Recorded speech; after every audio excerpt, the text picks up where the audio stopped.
la stratégie du Real Madrid pour récupérer Lenny Yoro. Son transfert conditionnera une grosse partie du mercato lillois. Mais pas sûr que le LOSC réussisse à faire jouer la concurrence. Car le Real Madrid a pris une grosse avance dans l'esprit de Lenny Yoro. Depuis quasiment une décennie maintenant, le club madrilène vise les jeunes pépites plus que les stars confirmées, une politique qui porte déjà ses fruits. Le club madrilène possède un vivier de cracks dans son effectif et l'avenir semble radieux. Après le recrutement quasi confirmé déjà de Kylian Mbappé, le nom de Lenny Yoro revient en effet aussi depuis des semaines et Marca l'affirme ce mardi, la tendance est très favorable au Real. Les discussions seraient déjà bien avancées avec le joueur qui semble avoir fait son choix entre le PSG et le Real Madrid. Il est déjà convaincu que le club espagnol sera sa prochaine destination. Jorge Mendes, son agent, a fait savoir à Casablanca que viendrait très bientôt le moment d'entamer les négociations avec Lille. Abonnez-vous à Madridista Galactico pour toutes les mises à jour exclusives du Real Madrid, ça ne prendra qu'une minute. Où évoluera Lenny Yoro la saison prochaine? Probablement pas au LOSC, son club formateur, où il s'est définitivement révélé cette saison, gagnant une place de titulaire indiscutable en défense. Sous contrat jusqu'en juin 2025, le jeune Français de 18 ans est en position de force. Comme il n'a pas prolongé son contrat, il sait que c'est le dernier été où Lille pourra récolter une indemnité de transfert le concernant. Pour quel montant?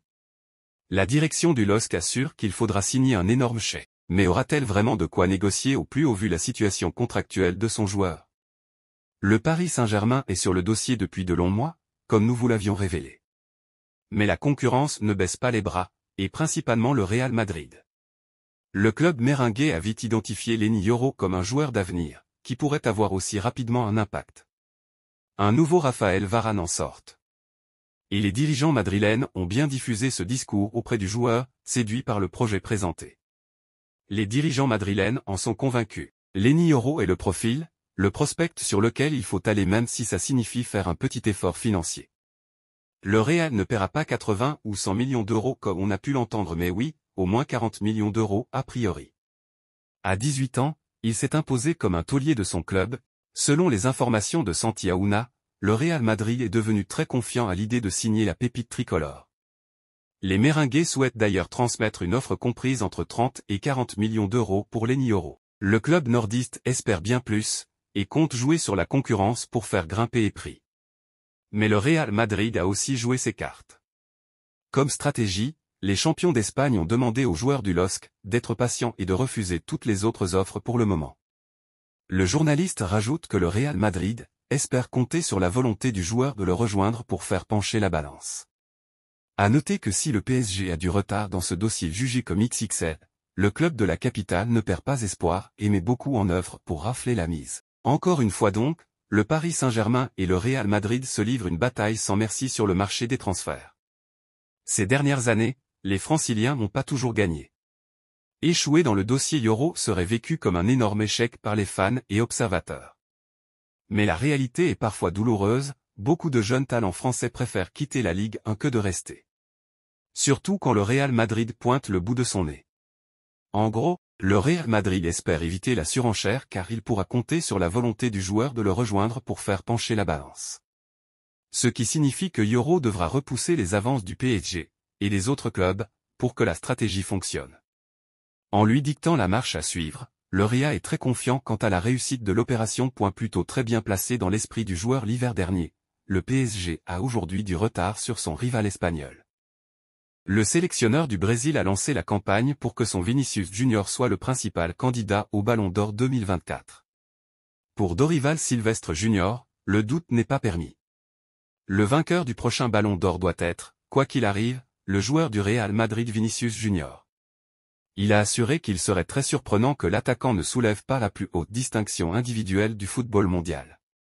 Il a également déclaré que ni la Copa América ni le championnat d'Europe ne devraient interférer dans cette élection. L'entraîneur de la Canarina a expliqué les raisons pour lesquelles l'attaquant madrilène doit être récompensé.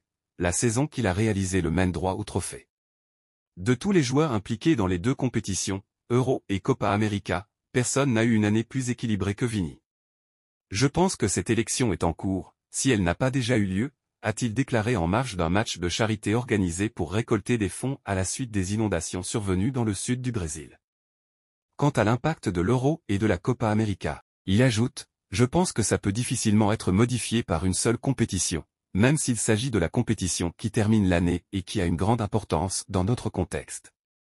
Pour tout ce qu'il a déjà fait tout au long de cette période, ce serait très surprenant si ça, remporter le Ballon d'Or, n'arrivait pas. Dorival Junior défend clairement son joueur vedette, qui devrait être l'un des principaux piliers du Brésil lors de la Copa América cet été. Bien que Vinícius Junior ait souffert d'une blessure qui l'a contraint à manquer plusieurs semaines en début de saison, ses stats sont excellentes, 23 buts, 11 passes décisives, et il a également brillé dans les grands matchs en Ligue des Champions. Je ne pense pas qu'une compétition puisse lui enlever sa chance. Elle ne fait même que l'accroître. En raison de son potentiel, de sa condition, du moment dans lequel il est.